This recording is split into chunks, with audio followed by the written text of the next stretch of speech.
I'm lucky just to linger in your light, cooler than the flip side of my pillow. That's right, completely unaware. Nothing can compare to where you send me. Lets me know that it's okay. Yeah, it's okay in the moments when my good times start to fade. You make me smile like the sun, fall out of bed, sing like a bird, dizzy in my head, spin like a record, crazy on a Sunday night. You make me dance like a fool, forget how to breathe, shine like gold, buzz like a bee. Just the thought of you can drive me wild. Oh, you make me smile.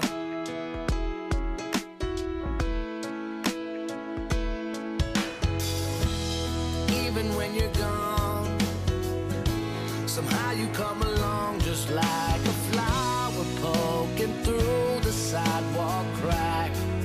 And just like that, you steal away the rain. And just like that, you make me smile like the sun, fall out of bed, sing like a bird, dizzy in my head, spin like a record, crazy on a Sunday night. You make me dance like a fool, forget how to breathe, shine like gold, buzz like a bee. Just the thought of you can drive me wild. Oh, you make me smile. Don't know how I live without you, 'cause every time that I get around you, I see the best of me inside your eyes. You make me smile.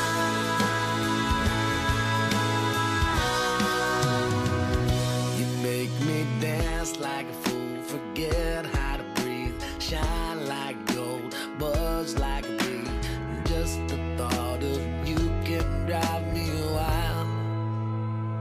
You make me smile like the sun, fall out of bed, sing like a bird, dizzy in my head, spin like a record, crazy on a Sunday night. You make me dance like a fool, forget how to breathe, shine like gold, buzz like a bee. Just the thought of you can drive me wild. Oh, you make me smile. You make me smile. Oh, you make me smile. You make me smile. Oh, you make me smile.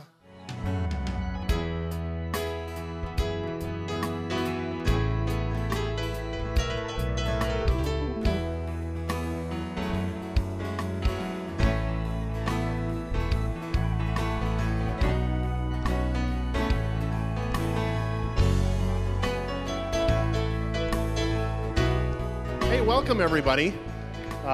Thank you so much for being here. So I want to welcome you to this presentation tonight. I want to tell you a little bit about how this got started and why we're all here tonight.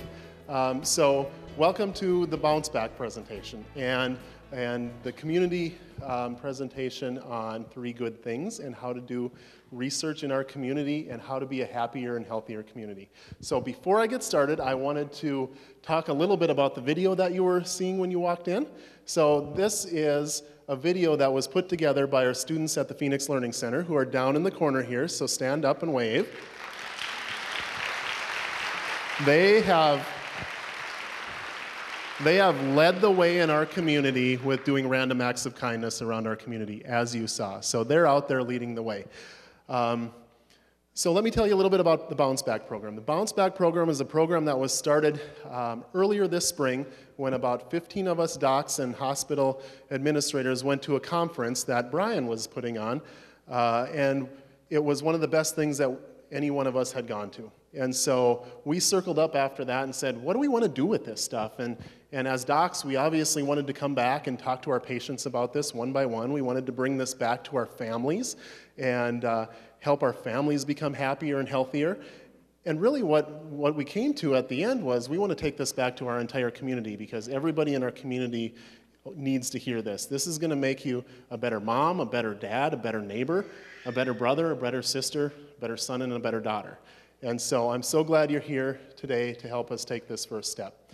So with that, I want to introduce Brian Sexton. Dr. Sexton is an associate professor at Duke University. He is also the director of the Patient Safety Center at Duke. He has done a ton of research and spent many, many years making people more resilient, happier, and healthier. On a personal note, he has helped make myself, my community, my workplace a much better place to live and be, and has helped make me a better dad and a better husband. And so with that, I want to bring Brian up on stage and let you...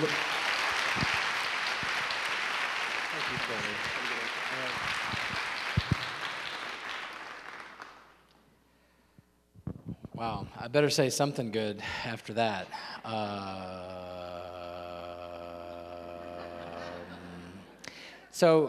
Thank you guys for coming. This is your time. Thank you for taking the time to come here and do this and get a little bit of new information. I hope it's new for many of you. I want to let you know the reason that this is so important to me is that when you look at the data across the world, we have an epidemic of burnout. People are emotionally exhausted. If you don't believe me, be honest, and with a show of hands, how many of you in the past week, and be honest, how many of you in the past week, right before your head hit the pillow, the last thought you had before you went to bed at some point in the past 7 days was, I just didn't get enough done today? Anybody feel that way? Okay, next question. How many of you in the past week at some point, right before your feet hit the floor, first thing happens when you wake up in the morning, right before you get out of bed, your feet hit the floor, your first thought is, I just didn't get enough sleep last night? Anybody had? All right, so yeah, welcome to this new reality that we have here.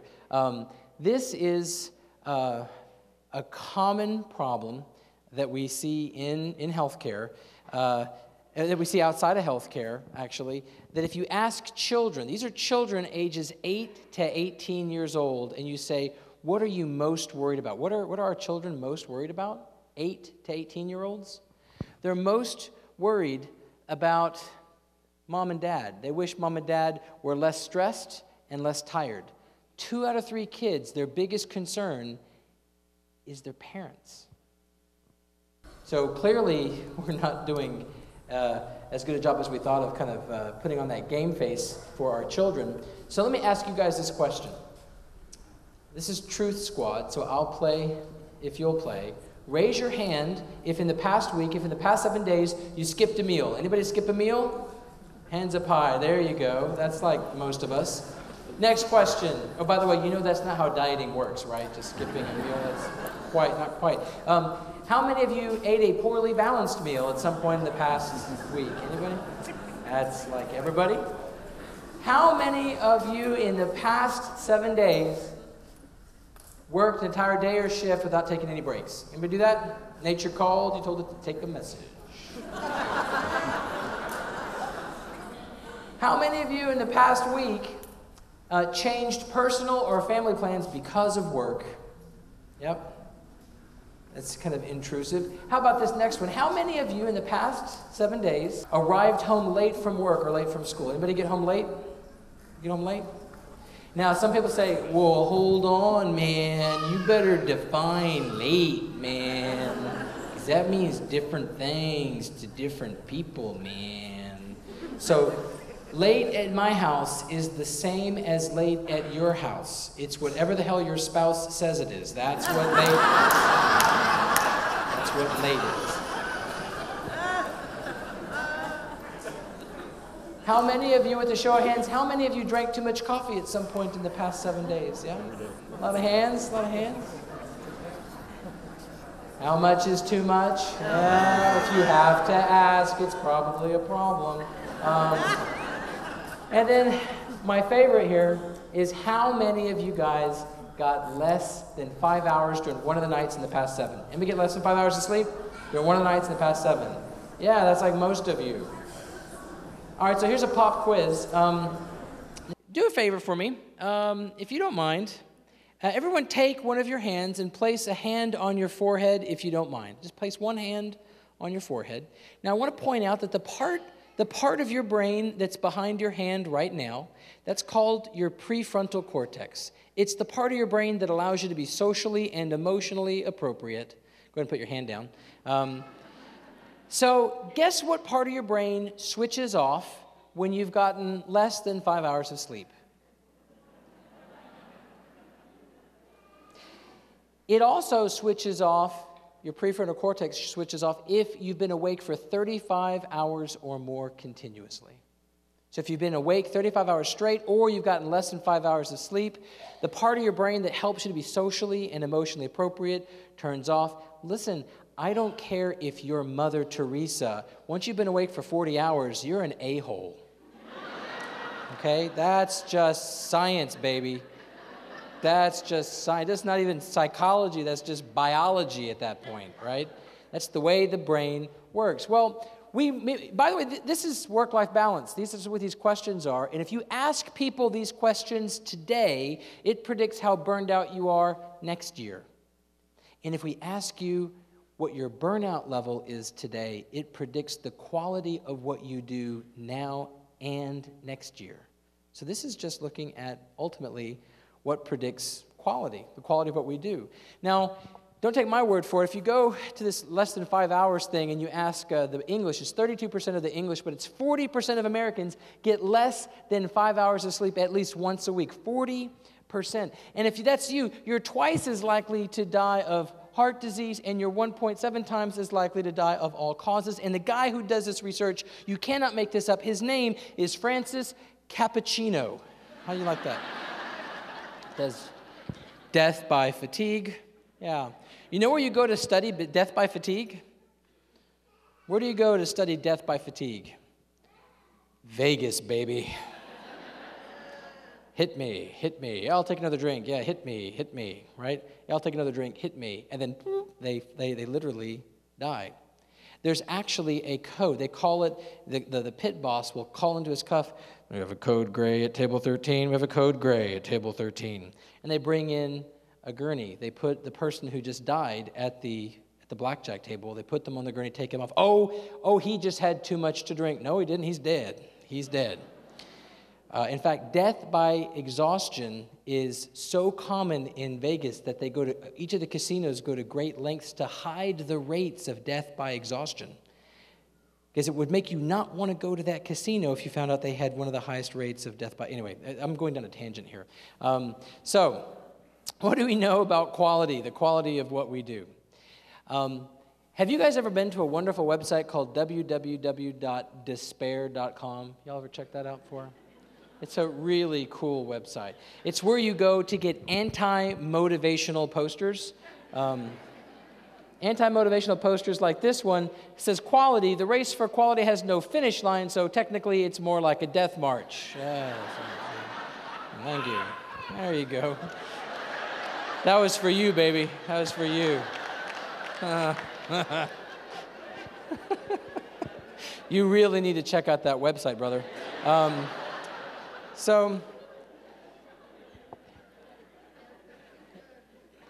I want to talk about the quality of what we do, and I want to talk about resilience, I want to talk about burnout, and ultimately, I want us to get to a point where we can tell you about bounce back. Bounce back. This is so cool. No community has ever done what you're starting to do November 2nd, in 10 days.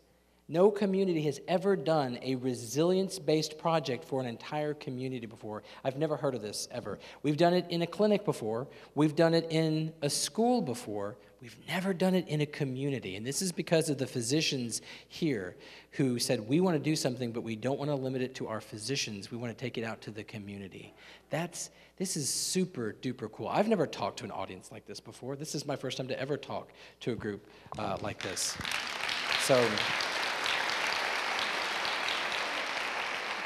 So my thanks to your physicians in your local community who wanted to bring this back to you. It's very exciting. So let me say a little bit about resilience. This is Michael Unger. He's a cross-cultural sociologist, and he's been studying resilience for a long time. And he says, look, resilience comes from two sources. 30% of your resilience comes from your genes. It comes from your ability to cope. That's what your biological parents passed on their genes to you. That's where you got some of that ability to cope. But 70% of your resilience comes from the availability of resources related to health and well-being. 70% comes from the access to tools and things that you can do. Does that make sense? So let me ask you a question. Be honest again. How many of you have ever showed up at work in the morning and you saw that box of donuts that's out there for everybody and you said, I'm going to be virtuous and I'm not going to eat that donut? Raise your hand if you've ever done that before. You've not eaten the donut. Good for you. But then 12, 14, 15, 16 hours later, you're saying, for the love of God, I got to have something. And so you take 3 of them donuts, right? Is that us making resources available to people, or are we taking those resources away? We're making it harder for people to make good decisions for themselves. And ultimately, if you make it easier, people do the right thing. So I want to give you guys a test. This is a test that we give to radiologists. We give them a scan. This is a lung scan. I don't know anything about lung scans. I'm a psychologist. I'm not a radiologist. But radiologists, when they look at this, they're supposed to interpret. They look for these white nodules, all these little white nodules. And that's what they're supposed to look out for. And we ask radiologists, do you see anything unusual in this scan? Do you guys see anything unusual in the scan? So what do you see? So 83% of radiologists did not see this gorilla waving its hand right here, which is ironic because what do radiologists usually look for? They look for things that are light in color. But this was dark, and so they missed it. So if you give a radiologist a lie detector test, and will they pass it? I did not see that gorilla. Are they going to pass that test? Yeah, because they actually didn't see it. But was the gorilla there? Yeah. Now this is where it gets interesting. Your focus determines your reality. What you're looking for, what you're expecting to find, it's what determines what you actually do find. Let me take this one step further. I'll show you research by Renzo Bianchi.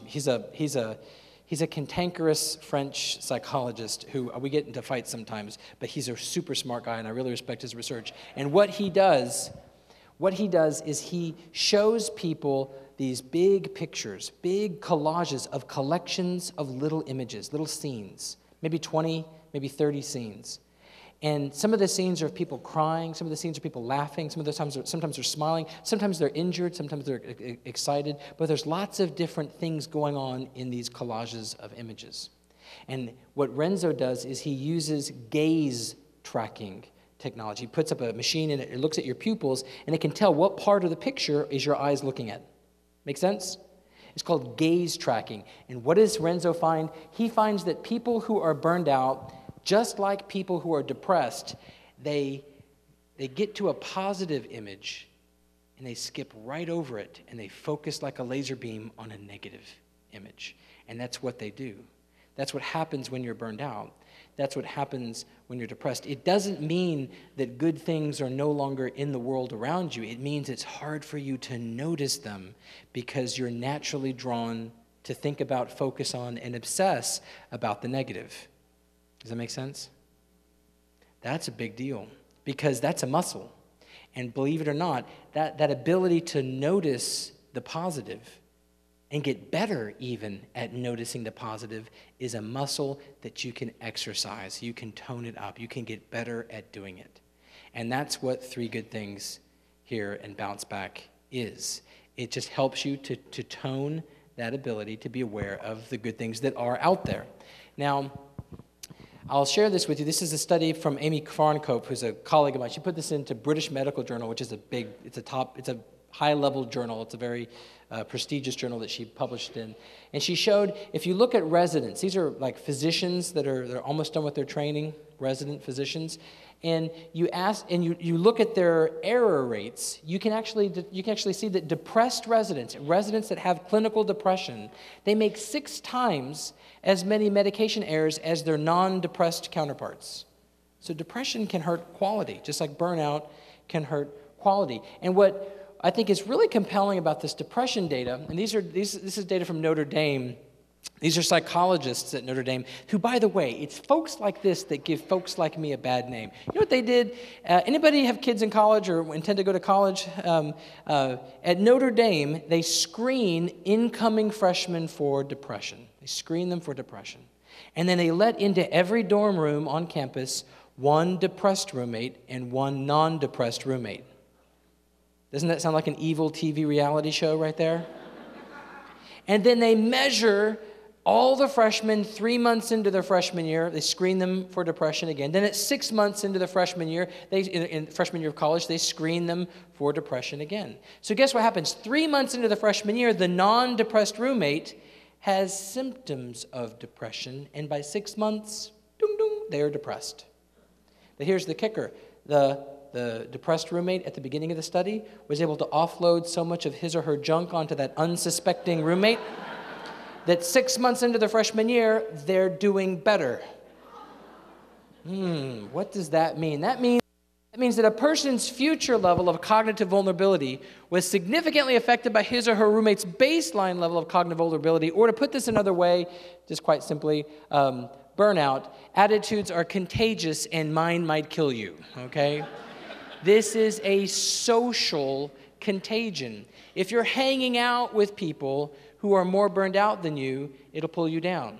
If you're hanging out with people who are happier than you, they're going to pull you up. But it's a social contagion. If I'm with you and you're talking about your drama in your life all the time, your drama becomes my boat anchor and it pulls me down. Now, there's one type of person, who's immune, totally immune to the burnout levels of the people around them. You know what they're called? 4% of the human population, 4% are completely immune. They're called psychopaths. They don't care about your burnout. They don't care. Oh, yeah. Well, I see Julie's struggling. Who cares about Julie, right? That's a psychopath, right? No guilt, no shame. They don't care. They really don't. They sleep like a baby. And sometimes they want to marry your sister, but that's another story. But the rest of us, the other 96% of us, we're vulnerable to the happiness states of the people that we're with all the time. Where that can pull us up, it can pull us down. So burnout is a social contagion, so is happiness. I'll show you an example of this.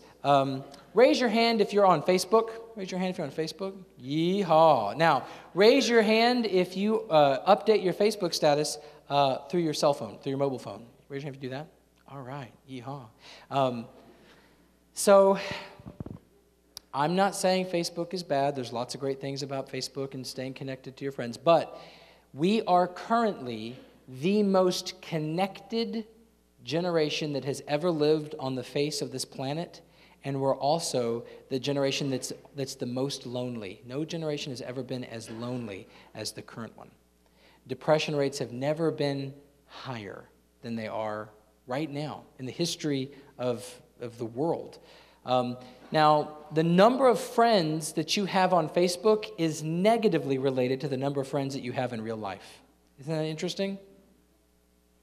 Isn't that? So you're like, oh, look how many friends I got. Well, you're a lonely, sorry, pathetic person. I'm really sorry to hear about that.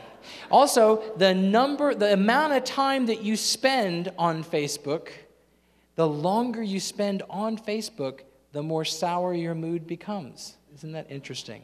Do you know why? Because what do you put on Facebook? Do you put your real self on Facebook?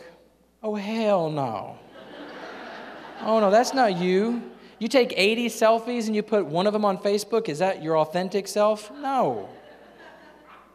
No, not too long ago. It was actually in March of this year. I was in Nevada for my youngest nephew's first birthday party, and we were out there. We thought, oh, this is going to be so great. We're going to see family, we're going to see friends. We showed up. It was a cowboy-themed party. There were all kinds of Western-themed, decorations all over. It was in a public park. There was a professional photographer there. There was a $400 fondant cake in the shape of a cowboy hat and a bandana wrapped around it. This was going to be so cool. 45 minutes into the party, the mother announces, "Thank you, everyone, for coming. I'm going to take my son home and put him to bed now. Thank you all for coming. Enjoy yourselves. Enjoy yourselves." And she left.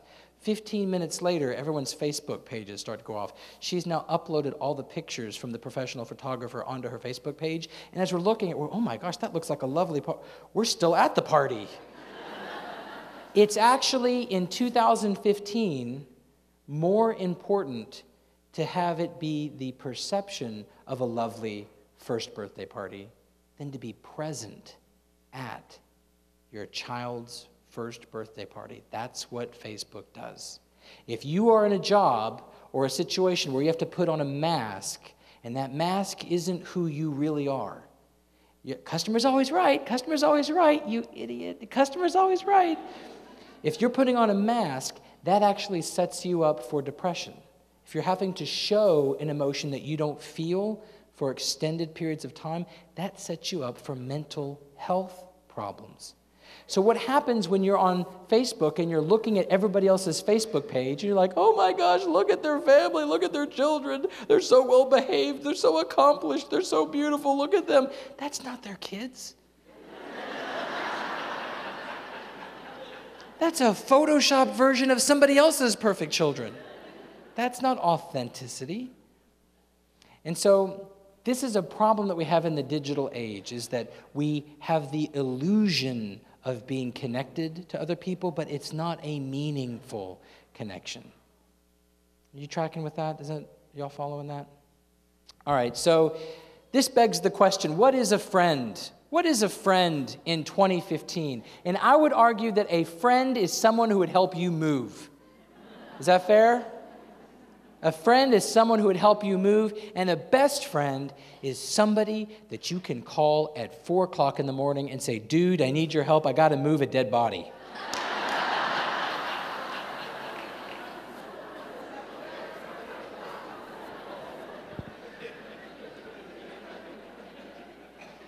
This is 3 of my 4 children. My other daughter's around the corner saying, what are y'all doing? Cassidy says, be quiet, I'm dead. And Simon's saying, take the picture, Dad, she's heavy. All right, so what is this? I have to pause here and say, if you don't mind, Duke University wants me to make it very clear to those of you in the audience tonight that aiding and abetting at the scene of a crime does not constitute friendship. That was a joke. Is it okay? Can we move on? All right, I have to say that. But a 4 a.m. friend is super important. In fact, if you have a 4 a.m. friend, someone that you can call at 4 a.m. and you tell them your troubles, and they don't say, call me back at a reasonable hour, they say, okay, what's going on? I'm here for you. If you have a person like that in your life, whether it's a spouse or your child or your neighbor or your cousin or someone you haven't talked to in 10 years, but if you called them right now, they'd say, I'm here for you, what's up? If you have a person like that in your life, you're going to live longer than people who don't have 4 a.m. friends. Isn't that amazing? That's George Valiant's research at Harvard. In fact, if you look at meta-analyses, and these are studies of a whole bunch of different studies, they've actually shown that if you look at having friends, that's a better predictor of how long you're going to live than your smoking status, whether or not you're a smoker. Isn't that amazing? So having friends, right? So this is the odds ratio, or this is how powerful it is to your smoking status on how long you live. And here's having friends. In fact, if you go all the way back to 1985, the average American in 1985 had 3 confidants, 3 4 a.m. friends. By 2005, the average American had 2 4 a.m. friends. And the most common number of friends that someone had was 0. In 2015, the average American has 0.7 4 a.m. friends. We have never felt so alone as we do right now at a time when we appear to be so connected. And that's why it's so confusing for people. And I just want you to know, having meaningful relationships with people who see you for who you are, authentic, you for who you are as a person, that is so much more important. So much more important than having people like something on your Facebook page or having them retweet something you've put into Twitter. Well, I want to acknowledge something right now. So I'm a psychologist by training, and there's some things that psychologists are good at, and there's some things that they're not good at. Something that psychologists are good at for the past 100 years, over 100 years, psychologists have been very good at taking people who are miserable and helping those people to be not miserable. That psychologists have never been known for or good at taking people who are miserable and making them flourish or helping them to thrive, helping them to be super, super functional in their life. We're good at taking people from miserable to not miserable, from -9 to 0, but we're not good at going from -9 to +9. Are you tracking with me here?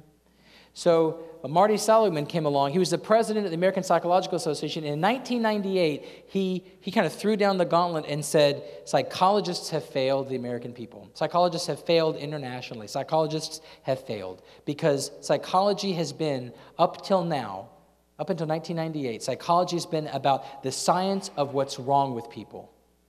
And psychology needs to change, and it needs to be the science of what makes life worth living.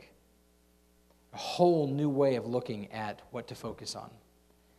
And so he introduced, this is his book, Flourish, A Visionary New Understanding of Happiness and Well-Being. It's a great book. Marty Seligman has written 13 books. All of them are pretty good. His most recent ones, I think, are the really good ones. You can get them on Amazon.com in paperback now if you're interested. But Marty Seligman, he says, look, psychotherapy works to alleviate suffering. But these new interventions, like 3 Good Things, which I'm about to talk to you guys about, they facilitate your well-being. They make you even happier. And as a side effect, they also help to alleviate suffering. So they serve the traditional roles of therapy, which is to remove misery, but they go beyond it by helping people to really do well in their lives. Well, is it okay with you guys if I talk about nuns for a second? I don't want to offend anybody. I really like working with nuns. I've actually been doing a lot of research with faith-based organizations for a long time. And the neat thing about nuns, if you've ever worked with nuns, anybody know nuns, sisters? They have potty mouths. They curse like sailors, which is kind of cute and kind of disturbing, all at the same time.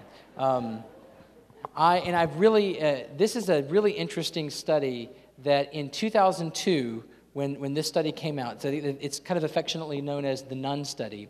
It was a convenient kind of situation that happened starting back in 1930 at Notre Dame when nuns, right before people that were students became indoctrinated into their orders as nuns, they had to write an essay about their life so far, 200, 300-word essay about their life so far. And there's 180 of these Catholic nuns at Notre Dame. They had to do this in 1930. Most of them were 22, 23 years old. And they wrote this essay about their life so far, and then 180 essays were put into a drawer. The drawer was locked, and they forgot about those essays for 7 decades. 70 years later, we found these essays, and we said, OMG, which ones of these nuns are still around? Which ones are no longer with us? And can we predict who's around based on how they wrote about their lives back when they were 22 or 23 years old? Is the mindset that they had as 22, 23-year-olds, can that predict who's still around and who's not? And, in fact, it can. I'll give you an example. Here's Sister 1, who's Sister Cecilia. She's considered a low positive emotion nun. She's not negative. She's just not warm and fuzzy. And Sister 2, Sister Margaret, she's considered a high positive emotion nun. Sister Cecilia, she says, look, I was born September 26, 1909, the eldest of 7 children, 5 girls and 2 boys. My candidate year was spent in the mother house teaching chemistry and second-year Latin at Notre Dame Institute. With God's grace, I intend to do my best for our order, for the spread of religion, and for my personal sanctification. So you read that, you think, well, she's not negative. She's just not warm and fuzzy, right? Now, when this study came out, we knew that being a pessimist, being a chronic pessimist, oh, that'll never work. This never going to change. Who cares? Why are you even trying? If you're a chronic pessimist, that's the equivalent of smoking 2 packs of cigarettes a day on your lifespan. Chronic pessimism is that bad for your health. But what we didn't know was, what is the effect of optimism? What was the effect of being positive? And what Sister Margaret showed us, for example, she said, positive emotion. God started my life off well by bestowing upon me a grace of inestimable value. The past year, which I've spent as a candidate studying at Notre Dame College, has been a very happy one. Now I look forward with eager joy to receiving the holy habit of Our Lady and to a life of union with love divine. Can you see the difference? Factual, one of a bunch of kids, and then, yay, I'm so lucky, eager joy, looking forward. See the difference? So you can have independent coders go in and read all these nuns' essays from 70 years ago, and they can put them on a continuum and say, what's the top 25%, what's the bottom 25%? They put them into quartiles, first, second, third, and fourth quartiles. And what they found, which is very interesting, is that those nuns who expressed more positive emotions when they were 22 or 23-year-old candidates, they were young, they lived, on average, a decade longer than their less cheerful peers. So the mindset that you have as a young adult actually impacts how long you live on this planet, which is interesting. More specifically, by age 85, 90% of the top 25% of those nuns were still alive. Only 34% in that bottom 25% were still alive. By age 94, 54% of the first quartile were still alive, compared to only 11% of that fourth quartile. So positive emotion appears to matter quite a bit. Well, let me ask you this. Can we go to 37, 37, enter? So let me ask you this. If you guys are willing to do a little activity here, we've got to mash backwards a little bit here. Come on, we're not here yet. Here we go. Here's what I want you to do. I'm looking for you guys, if you're willing. Would you like to do a little activity here real quick? I'd love for you to try this out. This is going to require you. Everyone's going to need a partner. Okay? So it's time to make some awkward eye contact. We need 2-person teams, an A person and a B person. All right? So look left, look right. Find somebody you can partner with. An A person and a B person. If you don't have a partner, raise your hand. We'll get you a partner. If you don't have a partner, raise your hand.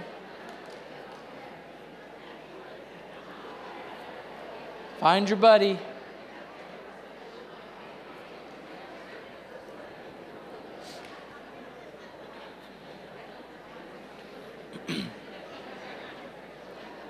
Does everybody have a partner? Who's A and who's B? You got to figure out who's going to be A, who's going to be B. That's very important. All right. So here's what I want you to do. Are you ready? I need you to, even if you probably know this person, I need you to face them, look them in the eye, shake their hands, and introduce yourself, but hold the handshake for 6 seconds. I'm going to count for you. Ready? 1, 2, 3, 4, 5, 6. All right, let go. That's getting kind of weird. That's just, you need to stop. So, why 6 seconds? Why 6 seconds? Well, here's why. Because if you hold a handshake for 6 seconds or more, or you hold a hug for 6 seconds or more, if I come over here and I put my hand on her shoulder for 6 seconds or more, her brain releases a hormone called oxytocin and serotonin. And these are the bonding hormones that make you feel closer connection to that person. Isn't that interesting? These are the same hormones that nursing mothers release when they're forming a bond with their babies as they're nursing. And so you are now biochemically primed to have a good interaction with your partner. You're welcome. But also, now you know what the hell's going on with them long huggers, and you're like, oh my God, you need to let go now. And they're all like, oxytocin. Now you know. See what happens when you come to these community events? See, you learn weird stuff like that. That's all true. So here's what I want you to do with your partner. If you, A's are going to go first, and B's are going to go second, and A's are going to share. Here's the ask. A's are going to share something that's gone well for them recently with their partner. That's it. You can go back as far as you have to find something that's gone well for you, right?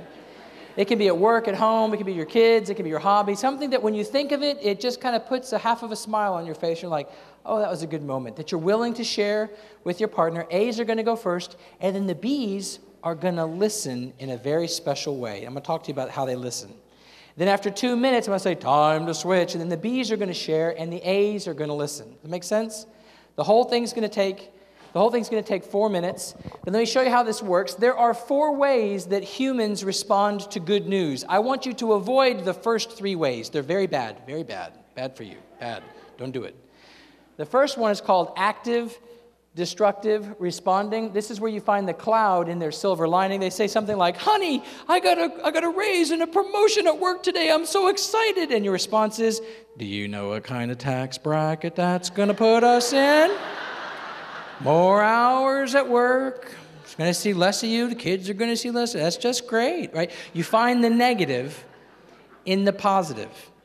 Don't do that to your partners, okay? Don't do that.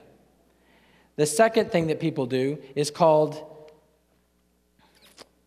passive destructive responding. This is where you just don't care about their news. This is awful. This is where you say, honey, I got a raise and a promotion at work today. I'm so excited. And the response is, so, what's for dinner? Like, I was happy. I was coming to you with positivity, and you turned it off like a light switch, just like that. And you have the power to kill someone else's positive mood just like that. That's all you have to do, is to not show interest. The third way that humans respond to good news is called passive constructive responding. This used to be a recommendation that we would make in marriage therapy to people that were struggling in their marriages. Turns out it's really bad advice, so we don't give this anymore. Really bad advice. We actually did the study to figure it out. Like, ooh, it sounded good. It wasn't good in practice. So passive constructive responding is where you don't make a big enough deal. You're not genuinely interested. I'll give you an example. Honey, I got a raise and a promotion at work today. I'm so excited. And the response is, congratulations, dear. I'm sure you deserve it. Now what's for dinner? So, tick in the box, kind of phoning it in, don't do that. That's not good for them. That's not good for you. You turned off that positive emotion just like a light switch. So the fourth one is what I want you to do with your partner. This is called active constructive responding. This is where you're interested, you're engaged in what they're doing. And by the way, don't worry. Even jerks can learn how to do this. It's okay. If it doesn't feel natural at first, try again. It's a skill that you can develop over time. Don't worry. Here's an example. Honey, I got a raise and a promotion at work today. I'm so excited. Active constructive responding is, that's fantastic. Listen, so I can relive the moment with you. Where were you when they told you? What did they say? How did you respond? Oh my goodness, that's so exciting. Congratulations. Do you see the difference? The difference between the fourth way and the first 3 ways is the first 3 ways turns it off like a light switch, and the fourth way keeps the light switch on. It's like you're forcing your finger underneath the light switch and you're holding it in the on position for a few extra moments. That's all you're doing. Are you still with me? So A's are going to share a positive event with the B's, and the B's are going to listen in a way that shows interest. Now, by the way, if you have a brain fart and you forget everything I've said so far, all you have to do if you're listening is ask questions to keep your person talking. That's it. That's the key to a good marriage. That's the key to happiness in all kinds of realms in your life. What do you think we do in psychotherapy? So how did that make you feel? Yeah. That's all we're doing. We're just keeping that light switch on for just until 55 minutes. And I'm really sorry, our session's up now, and we're going to have to continue this next week. So raise your hand if you're an A. All right. If you're an A because you said I'll be A and you'll be B, you're an A because you're an alpha. Yeah. Those of you who are dog owners, you know what I'm talking about. All right. If you said you be A and I'll be B, you are passive aggressive.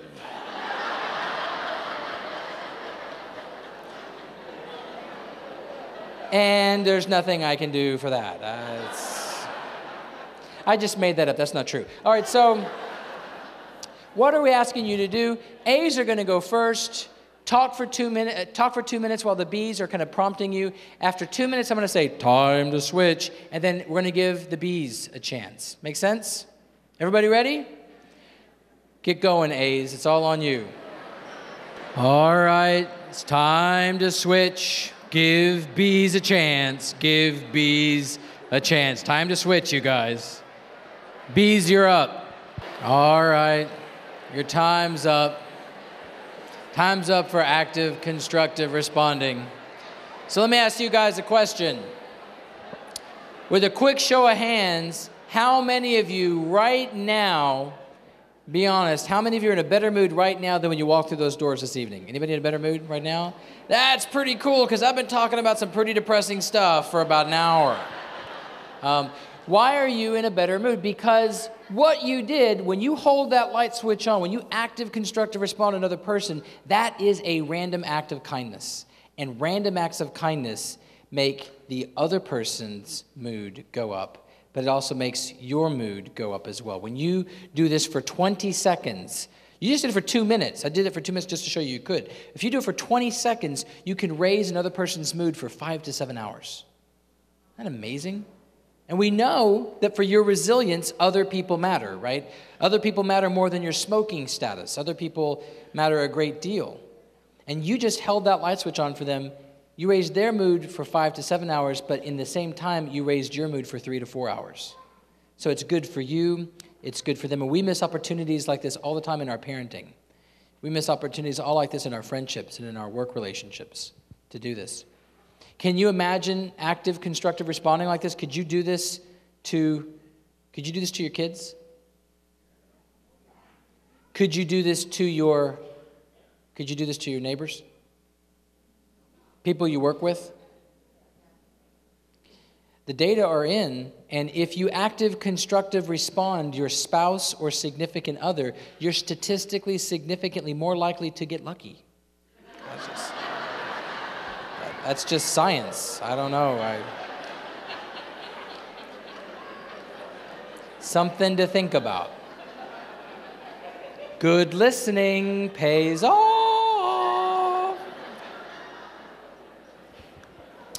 But let's be honest, you might go through your life and you might be surrounded by people who aren't coming to you with, oh, guess what? They're not coming to you with good news. Sometimes they're coming to you with some pretty nasty, awful things, and that pulls you down. So how do you protect yourself from that? Well, it turns out there's something you can do for this, and it's called 3 good things. This is what Bounce Back is all about. This is one of 21 tools that we have at Duke that we use for building resilience. It's one of 21. It's actually the most popular. It's not the most powerful, but it's the most popular one. It spreads like wildfire at the water cooler conversation. So what is 3 good things? It's based off of work by Bob Emmons, who originally did this study called Counting Your Blessings versus Counting Your Burdens. So he had people in a journal write about their challenges, or he had them write about things that they were thankful for every day for 21 days. Wow, that sounds like a lot. When it turns out at the end of 21 days, the people who wrote about what they were thankful for, they were happier, they were less depressed, they had better sleep quality, they slept more, and they had higher marital satisfaction. Who couldn't use a little bit more marital satisfaction, right? So what's interesting is that Marty Seligman came along, And he said, maybe we don't ask people to write in a journal every day for 21 days. Can we just have them write 10 good things or write 1 good thing or write 5 good things? It turns out as long as you write 3 good things, and not like a paragraph, just like a phrase, good thing number 1, good thing number 2, good thing number 3, little bumper sticker phrases, that's enough for you to get these benefits. In fact, Marty Seligman's done it as randomized clinical trials. These are the same types of results that you use to look at the efficacy of drugs. Like, does this drug work better than an existing drug, or does this drug work better than a sugar pill, than a placebo? Those are called randomized clinical trials. And what he showed is that if you do 3 good things every day for 1 week, right before your head hits the pillow, right before you go to bed, you just write down good thing number 1, good thing number 2, good thing number 3, and you do it every day for a week, and then you stop. You never do it again. Fast forward a year later, you're statistically significantly happier, and you're statistically significantly less depressed. So black is good, and you can see here you're happier, and here you are, less depressed. Does that make sense? In fact, 3 good things, people say, well, how effective is it? How effective is 3 good things? Turns out, 3 good things is slightly better than antidepressants. Isn't that amazing? So slightly better than things like Prozac, what are called selective serotonin reuptake inhibitors, SSRIs. And you know what people complain about? So Prozac's great. Prozac really works well to kind of even people out. You don't have the low lows, but you also don't have the high highs. That's the number 1 complaint that we have when people who are taking Prozac, is they say, I kind of miss having those high highs. Well, guess what happens when you do 3 good things? You still have your high highs. And you can do 3 good things and take Prozac at the same time, right? There's no limitation, no interaction in the interventions that you're doing. Now, this was in 2005 when Seligman and his colleague published this, but guess what? We've now done this, I think this is, you're going to be the 38th cohort to do 3 good things. But you're the first community to ever do it anywhere ever, which is super cool. Now, we know from doing this several times now that if you do it for a week, it lasts 6 months. If you do it for 2 weeks, it lasts over a year. So we no longer say do it for a week. You can do it for a week and get the effects, but if you do it for 2 weeks, you can stop and you don't have to do it again for a year. In fact, doing it for 2 weeks versus doing it for 4 months in a row, every day for 4 months, there's not a big difference between 2 weeks and 4 months. So you lose the gains by doing it longer after 2 weeks. So if you can do it for 2 weeks, that's fantastic. You can just do it for 15 days. We start on a Monday. Turns out if you want to form a habit and stay in that habit, starting on a Monday is a good thing. Don't start on Fridays because Saturday comes around and you never continue, right? So start your habit on a Monday. We'll do it every day for 2 weeks. Starts Monday, November 2nd at 7 p.m. Central Time. If you sign up for 3 good things through this cohort, I will send you a text message to ask you what were your 3 good things today. I'll tell you more about that in a second. Barbara Fredrickson's a psychologist at UNC Chapel Hill, and she says, look, the negative screams at you, but the positive only whispers. Raise your hand if you've ever had a hard time remembering a good joke. Anybody have a hard time remembering a good joke? There's no evolutionary or biological reason to remember a good joke, so it just falls right out of your noggin. Raise your hand if you've ever heard a rattlesnake rattle. You ever heard that sound before?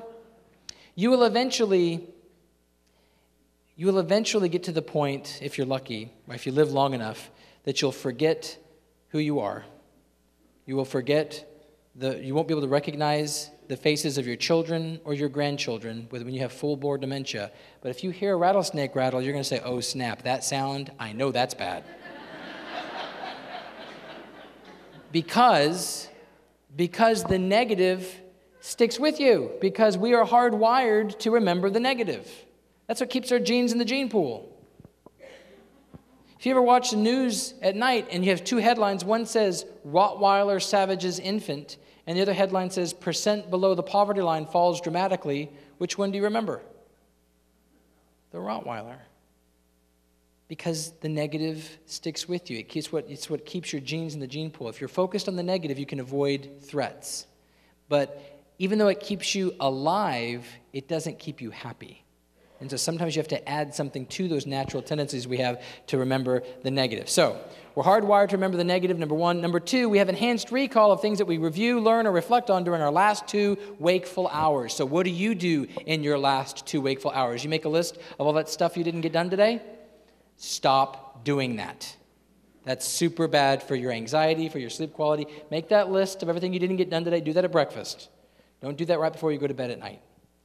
What do you do? The best time to study for a test, not when you first wake up in the morning, it's right before you go to bed at night. That's when you, whatever happens in your last 2 wakeful hours is what populates your dreams for memory consolidation.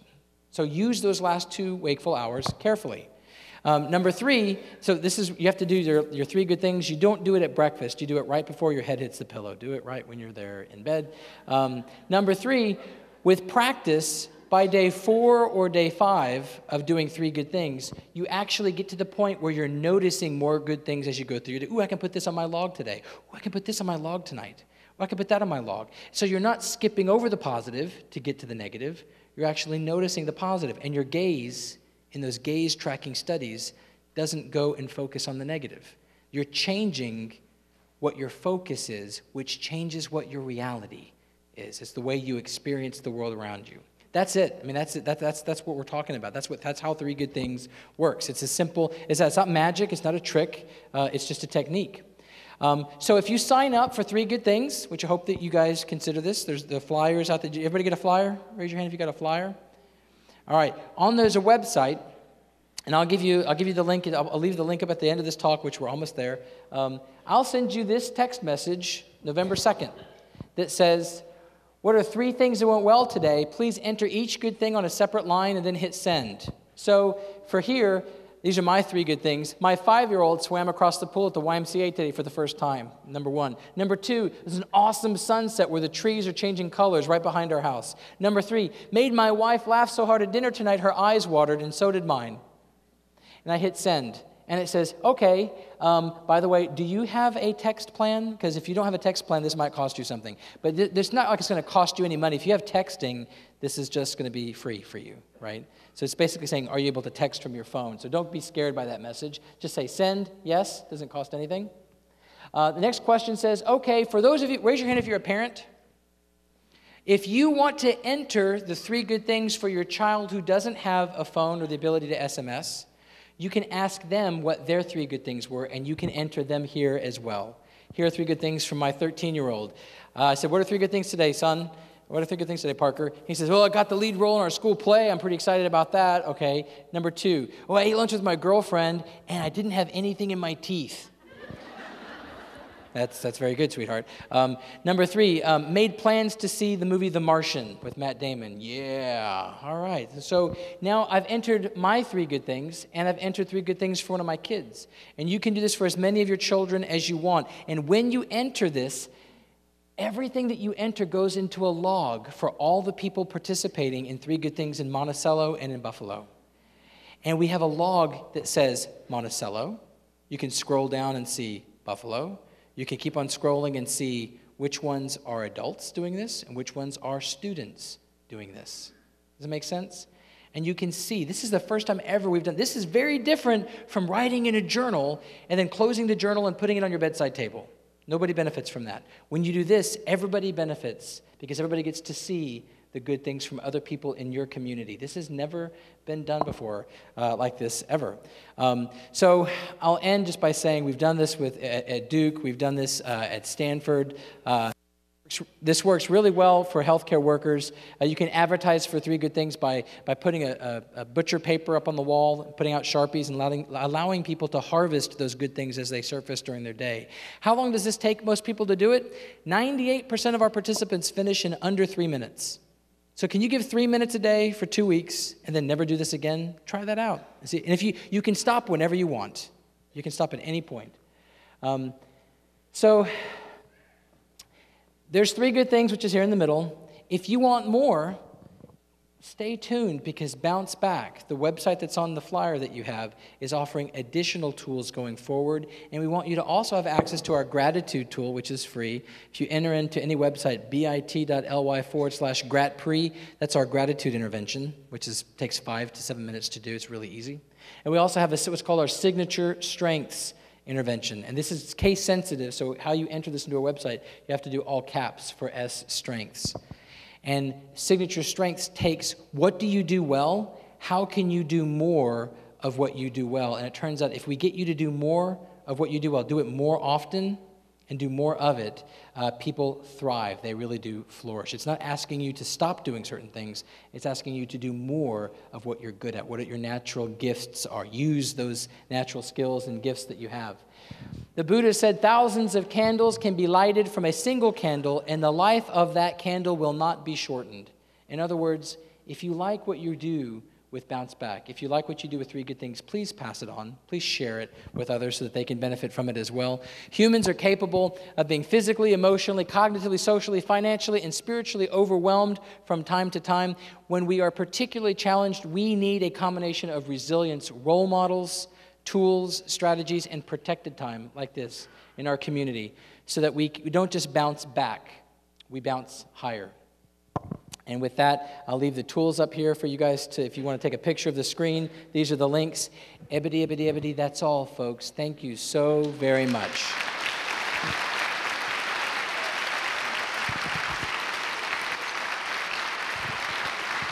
Well, thank you all for coming. So a couple things before everybody leaves. Number one, I want to thank the Bounce Back project, people who are working to put this on for you. This project is a collaboration between Buffalo Hospital, Monticello Hospital, Buffalo and Monticello Clinics, and the Atlanta Medical Clinic. And so thank you for all your hard work and support from those organizations as well. Finally, I want to tell you a really good story about today. So this morning we started in here at 10:30 this morning, and Dr. Sexton talked to every high school student in our community, all 1,800. And so that is unbelievable. And our staff and principals, superintendent, teachers in this school district are so unbelievable. They put this together and made this seamless throughout the day, and they have been so engaged in this project that I am completely and utterly proud and happy that my kids are in this school district. So give a hand to the people who put this on.